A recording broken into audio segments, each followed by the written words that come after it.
आप देख रहे हैं इंडिया टाउन न्यूज, भारत की बात। राजनांदगांव से इस वक्त एक गंभीर और चिंताजनक तस्वीर सामने आ रही है, जहां विकास के नाम पर सरकारी नियमों को खुलेआम कुचला जा रहा है। ग्राम पंचायत मगर लोटा के आश्रित ग्राम बीरेझर में मुरम का अवैध खनन इस कदर बेखौफ चल रहा है मानो कानून नाम की कोई चीज वहां मौजूद ही ना हो। बिना अनुमति, बिना रॉयल्टी और बिना पर्यावरणीय स्वीकृति और भारी मशीनों से दिन रात मुरम निकाली जा रही है। इस अवैध उत्खनन से न सिर्फ सरकारी खजाने को नुकसान हो रहा है, बल्कि गांव की सड़कें, खेत और लोगों की सेहत भी खतरे में पड़ रही है। स्थानीय ग्रामीणों का आरोप है कि शिकायतों के बावजूद प्रशासन आंख मूंदे बैठा हुआ है। तो सवाल यह है, क्या अवैध उत्खनन पर किसी का संरक्षण है और कब जागेगा जिम्मेदार प्रशासन? नमस्कार, आप देख रहे हैं इंडिया टाउन न्यूज और मैं हूं आपके साथ कमर घोष। देखिए हमारी ये खास रिपोर्ट।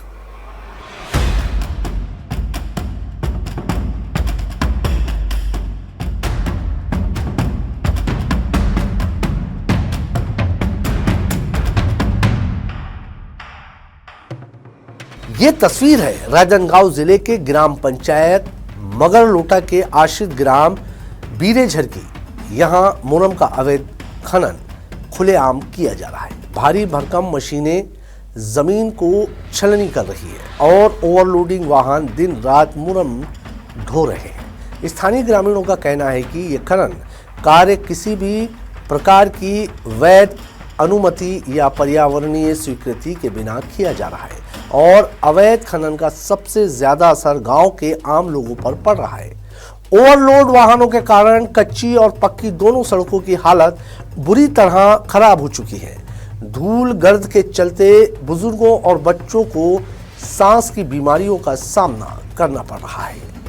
ग्रामीणों का यह भी कहना है कि मुरम खनन के कारण खेतों में मेड़ें टूट रही है और जल स्रोत भी प्रभावित हो रहे हैं, जिससे खेती किसानी पर संकट गहराता जा रहा है।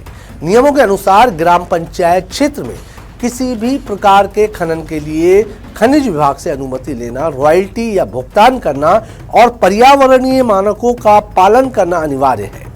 लेकिन बीरेझर गांव में इन सभी नियमों को खुलेआम नजरअंदाज किया जा रहा है। राजनांदगांव से महज 20 से 22 किलोमीटर की दूरी में ग्राम पंचायत मगर लोटा है और मगर लोटा का आश्रित ग्राम है बीरेझर। इस बीरेझर की वो तस्वीरें, वो जमीनी हकीकत मैं आपको दिखाना चाह रहा हूँ। दो हाईवा गाड़ियां खड़ी हुई है। एक हाईवा गाड़ी का नंबर है CG08AT6609 और दूसरी भी एक गाड़ी खड़ी हुई है जिसका नंबर इतनी दूरी से दिख नहीं रहा है, मगर उसको भी दिखाएंगे। एक पोकलेन गाड़ी खड़ी हुई है। पोकलेन गाड़ी से मुरुम का खनन हो रहा है, धरती को चीरने का काम हो रहा है। अब इस पर सबसे बड़ा गंभीर विषय ये है कि आखिरकार जब इतना बड़ा काम हो रहा है, इतना बड़ा मुरुम का खनन हो रहा है, तो आखिरकार जिम्मेदार कहाँ है और क्यों जवाब नहीं दे पा रहे? भाई एक मिनट बंद करना, 1 मिनट नीचे आओगे,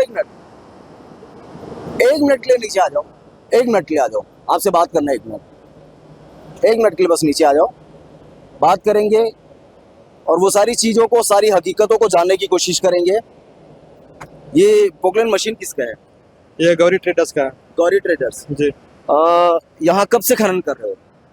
वही 2-4 दिन हो रहा। 2-4 दिन हो रहा है जी। कितनी हाईवा गाड़ियाँ से यहाँ पर माल जा चुका है? यहाँ से वही 100 से ज़्यादा है ना? 100 से ज़्यादा हाईवा जा चुकी है यहाँ से। जी। इसका अनुमति किसको है? तो मेरे को मालूम नहीं। आपको पता नहीं है? यहाँ कभी कोई ग्राम पंचायत वाले या कोई अधिकारिक लोग आते हैं? नहीं, यहाँ तो नहीं आते हैं। कोई नहीं आते? नहीं। अच्छा, कौन बोला है आपको ये सब करने के लिए? हमारे सेठ बोले हैं कि, क्या नाम है सेठ का?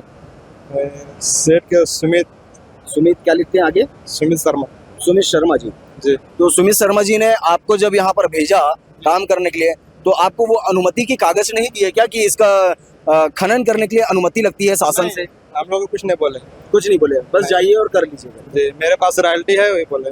रॉयल्टी है? जी। कहाँ है रॉयल्टी? मेरे पास। आपके पास है? जी दिखाएंगे? जी रॉयल्टी क्या चीज की है? ये गाड़ी का है। गाड़ी का है, परिवहन करने का? जी मतलब सामान जो है कहीं पर अगर डंप पड़ा हुआ है तो उसको ले जाने का है, मुरुम जो है कहीं पर अगर रखा हुआ है उसको ले जाने की रॉयल्टी जी जी है ना? जी। मगर ऐसा खनन करने की तो रॉयल्टी नहीं होगी। अब वही अच्छा, खनन करने की प्रक्रिया बता दीजिए। जी क्या प्रक्रिया होती है खनन करने का? जो प्रावधान होता है जी। वो क्या होता है? सर हम लोग के मालूम नहीं, हम लोग के जैसे बोलेंगे सेठ जी वैसे हम लोग करेंगे। अच्छा, हम लोग तो बस ऑपरेटरी करते हैं। अब वो लोग के पास कागज ही नहीं है, हम लोग के मालूम नहीं है। ठीक है। देखिए कहीं ना कहीं वो गाड़ी जो है कैमरा चलते देखिए तो भागते हुए भी नजर में आ रहे हैं। काफी गंभीर विषय है कि आखिरकार शासन को, सरकार को सारी चीजों की जानकारी है और जानकारी होने के बावजूद भी वो इस पर सूद नहीं ले रहे हैं। कहीं ना कहीं ये काफी गंभीर विषय है कि आखिरकार जिन मुरुम के लिए गाड़ियों को रॉयल्टी दिया जाता है परिवहन करने के लिए, वो रॉयल्टी परिवहन के नहीं, अब उस परिवहन के बेस में लोग जो है धरती का सीना चीरते हुए नजर में आ रहे हैं, इस पर खनन करते हुए नजर में आ रहे हैं। फिर से मैं एक गाड़ी दिखाना चाहूंगा। ये जो दूसरी हाईवा है, इसके गाड़ी का नंबर है CG07BS6309। ये दो गाड़ियां हैं और कई सारी गाड़ियां यहाँ से मुरुम लोड होकर के जा चुकी है। अब इस गड्ढे का पैमाना आपको बता दें, इस गड्ढे का पैमाना तकरीबन कम से कम 8 से 10 फीट का है। जिस प्रकार से आप गाड़ियों को जमीन के लेवल से आप देख पाएंगे, 8 से 10 फीट का पैमाना है।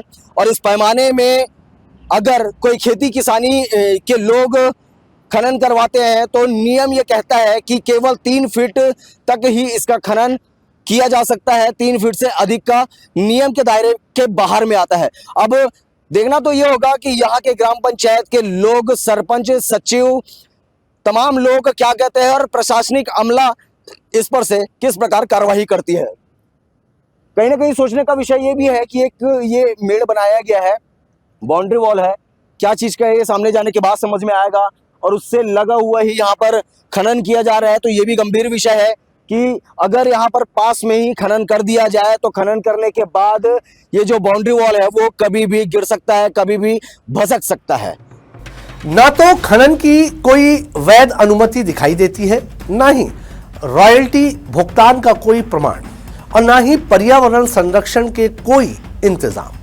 ग्रामीणों का आरोप है कि उन्होंने कई बार स्थानीय प्रशासन और संबंधित विभाग को इस अवैध खनन की जानकारी दी है, लेकिन अब तक मौके पर कोई ठोस कार्रवाई नहीं हुई। प्रशासन की यह चुप्पी कई सवाल खड़े करती है। क्या अवैध खनन को किसी का संरक्षण मिला हुआ है या फिर जिम्मेदार अधिकारी जानबूझकर आंख मूंदे बैठे हैं? अवैध खनन से सरकार को लाखों रुपए के राजस्व का नुकसान हो रहा है, साथ ही पर्यावरण को भी भारी क्षति पहुंच रही है। खनन से जमीन की संरचना बिगड़ रही है, हरियाली खत्म हो रही है और जल स्रोतों पर खतरा बढ़ता जा रहा है। विशेषज्ञों का कहना है कि अगर समय रहते इस पर रोक नहीं लगी तो इसके दीर्घकालिक परिणाम और भी भयावह हो सकते हैं। शासन और प्रशासन के आंख के नीचे में ही, शहर से लगे हुए गांव के अंदर में ही मुरुम तस्करी का मामला सामने आया था, जिसकी सूचना पर हम तत्काल मौके पर पहुंचे हैं। और मौके पर पहुंचने के बाद ये जानकारी मिलती है कि किसी गौरी ट्रेडर्स सुमित शर्मा की गाड़ियां जो है वो यहाँ पर लगातार सैकड़ों ट्रिप का मुरुम का जो है परिवहन कर रहे हैं। परिवहन की अनुमति तो इन्हें शासन के द्वारा मिल चुकी है बताया जा रहा है, मगर अब तक के कोई ठोस कागजात सामने में नजर में नहीं आया है। मगर सोचने का विषय ये है कि आखिरकार बड़े बड़े पोकलेन लगाने के बाद सैकड़ों डंपर गाड़ियां निकलने के बावजूद भी आज तक के शासन और प्रशासन जो है वो मौन क्यों बैठे रहती है। आखिरकार सबसे बड़ा सोचने का विषय तो ये होता है कि नियम को ताक में रखते हुए शासन और प्रशासन के आंख के नीचे में ही इस प्रकार से बड़ा सरकारी संपत्ति का चोरी किया जा रहा है। इस विषय को लेकर के सामने के जो ग्रामीण है, जो ग्राम पंचायत के लोग हैं, सरपंच है, सचिव है और साथ ही क्षेत्रीय जो जिम्मेदार नागरिक है, उन लोगों से भी बात करेंगे और उनकी राय जानने की कोशिश करेंगे। राजनांदगांव के बीरेझर गांव से सामने आई ये तस्वीर सिर्फ अवैध खनन की कहानी नहीं है, बल्कि प्रशासनिक लापरवाही की एक गंभीर मिसाल है। अब सवाल साफ है क्या जिला प्रशासन इन अवैध खनन पर तुरंत रोक लगाएगा? क्या दोषियों के खिलाफ सख्त कार्रवाई होगी? और क्या क्षतिग्रस्त सड़कों और पर्यावरण की भरपाई करवाई जाएगी? ग्रामीणों की नज़र में अब प्रशासन की कार्रवाई पर टिकी है और अब देखना होगा कि प्रशासन इस पर आगे क्या कार्रवाई करती है। फिलहाल के लिए इतना ही, मुझे दीजिए इजाजत और आप देखते रहिए इंडिया टाउन न्यूज़, भारत की बात। नमस्कार। आप देख रहे हैं इंडिया टाउन न्यूज़, भारत की बात।